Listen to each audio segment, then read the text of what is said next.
என்னோட ஸ்டைலில் பருப்பு உருண்டை குழம்பு எப்படி பண்ணலான்னு பார்க்கலாங்க. 1 டம்ளர் கடலப்பருப்பு 1 மணி நேரத்துக்கு முன்னாடி ஊற வச்சு தண்ணி இல்லாமல் ஃபில்டர் பண்ணி ஒரு மிக்ஸி ஜாரில் ஆட் பண்ணிவிட்டேன்.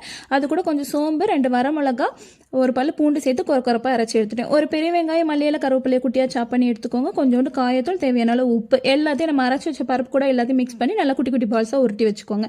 குழம்பு வந்து புளிக்குழம்பு தாளிக்கிற மாதிரி தாளிச்சிக்கலாம். ஒரு கடாயில் ஆயில் ஊற்றிட்டு அது கூட கொஞ்சம் கடுகு, வெந்தயம், ஜீரகம்லாம் ஆட் பண்ணிக்கோங்க. ஒரு 10 to 15 சின்ன வெங்காயம், ஒரு 2 தக்காளி, அது கூட மஞ்சத்தூள், சில்லி பவுடர் காரத்துக்கு தகுந்த மாதிரி ஆட் பண்ணி கருவேப்பிலை ஆட் பண்ணி நல்லா வதக்கி விட்ருங்க. எல்லாம் நல்லா வதங்கினதுக்கப்புறம் ஒரு லெமன் சைஸ் புளியை கரைச்சி அது கூட ஆட் பண்ணிவிட்டு தேவையான உப்பு சேர்த்து கொதிக்கி விட்ருங்க. குழம்பு நல்லா கொதிச்சது வீட்டில் அரைச்ச மல்லித்தூள் 1 ஸ்பூன் ஆட் பண்ணியிருக்கிறேன். அதுவும் நல்லா கொதி வந்ததுக்கப்புறம் கொஞ்சோண்டு தேங்காய் வெள்ளைப்பூடும் அரைச்சி அந்த குழம்பு கூட ஆட் பண்ணி நல்லா கொதி வந்ததுக்கப்புறம் நான் உருட்டி வச்சிருந்தேன் இல்லையா, அந்த பால்ஸையும் மெதுவாக ஆட் பண்ணி கிண்டி விட்டுறாதீங்க. கிண்டி விடாமல் மூடி வச்சு ஒரு கொதி வந்தவொடனே இறக்குனீங்கன்னா அருமையான உருண்டை குழம்பு ரெடி.